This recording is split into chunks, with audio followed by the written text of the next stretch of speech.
আসসালামু আলাইকুম। সবাই কেমন আছেন? আশা করছি অনেক ভালো আছেন। প্রতিদিনের মতো আপনাদেরকে আরেকটি ভিডিওতে স্বাগত জানাচ্ছি। এসকেএস ফ্যামিলি থেকে আমি শাহনাজ পারভিন। প্রতিদিনের মতো প্রতিদিনের ব্লগ ভিডিও শেয়ার করতে চলে আসলাম। শুরুতে সবাই একটা লাইক দিবেন। আর যদি ভালো লাগে তাহলে জানেনই তো, অন্যকে শেয়ার দিয়ে একটা দেখার সুযোগ করে দিবেন। আর যদি ইউটিউব চ্যানেলে দেখেন তাহলে অবশ্যই একটা সাবস্ক্রাইব করে দিবেন।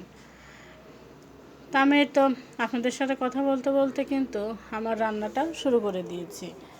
আমি মাছ ভুনা করবো আজকে, সে মাছটা একটু ভেজে নিয়েছি। তারপরে আমি মশলা কষে মাছটা দিয়ে পানি দিয়ে দিয়েছি।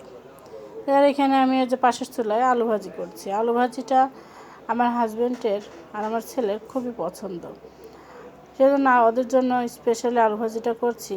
ওরা তাহলে খুব পছন্দ করবে এবং খেয়ে নেবে সুন্দর মতো।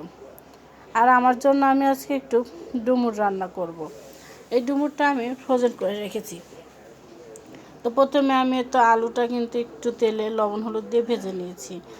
আর আমি ফোড়নে দিয়েছি হলো শুকনো মরিচ আর জিরে। এখন দিয়ে দিলাম হচ্ছে একটু রসুন বাটা। এই রান্নাটা আমি অন্য বেশি মশলা কিন্তু ব্যবহার করব না। আর এখন একটু দিয়ে দেবো হচ্ছে পাঁচফোড়ন। ডুমুরের এই তরকারিটার সারা তরকারি পাঁচফোড়নের যে একটা সেন্ট লাগে, আমার কাছে এটা খেতে কিন্তু খুবই ভালো লাগে। পাঁচফোড়ন দিয়ে আমি আলুটা আরেকটু ভেজে নেব। তারপরে আমি ডুমুর দিয়ে দেব। আর এই ডুমুরগুলো আমি আগেই তো বললাম যে ফ্রোজেন করে রেখেছি। আমি যখন বাড়ি যাই তখন বাড়ি থেকে ডুমুর নিয়ে আসি প্রায়। এখানে ডুমুর খুব একটা কিনতে পাওয়া যায় না বললেই চলে। তো বাড়ি থেকে নিয়ে আসি, কেটে মানে সুন্দর সিদ্ধ করে নিয়ে আসি, ফ্রিজে রেখে দিই। যখন খেতে ইচ্ছে করে তখন বের করে এবং রান্না করে নিই। এবং রান্না করলে কিন্তু একদমই বোঝা যায় না যেটা ফ্রোজেন করা ছিল। আর ফ্রোজেন যে কোনো তরকারি কিন্তু বরফ সহই তেলে দিতে হয়। বরফ ছাড়িয়ে তেলে দিলে কিন্তু সেটা রান্না খেতে ভালো লাগে না। আর কাঁচা কোনো কিছু ফ্রোজেন করলে তো বরফ ছাড়িয়ে দিলে সেটা সিদ্ধই হয় না। সেজন্য বরফ সহই দেই, সুন্দর একদম টাটকা মতনই হয়ে যায়। এই যে আমার ডুমুরটা কিন্তু কষানো হয়ে গেছে। এখানে কাঁচামরিচ চিড়েও দিয়ে দিয়েছি।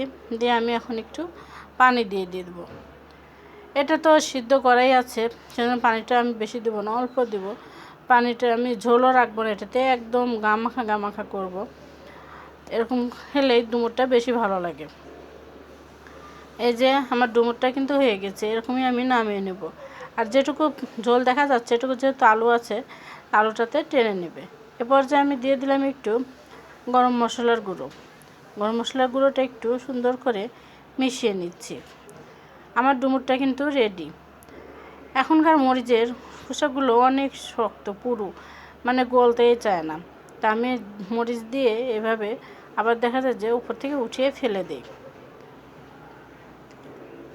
আর এটা হচ্ছে আমার বিকেলের ভিডিও। আজকে আমি ফুচকা তৈরি করব বিকেলে খাওয়ার জন্য। সামনে তো রমজান মাস, রমজান এক মাসে ফুচকা টুচকা এসব আর খাওয়া হবে না।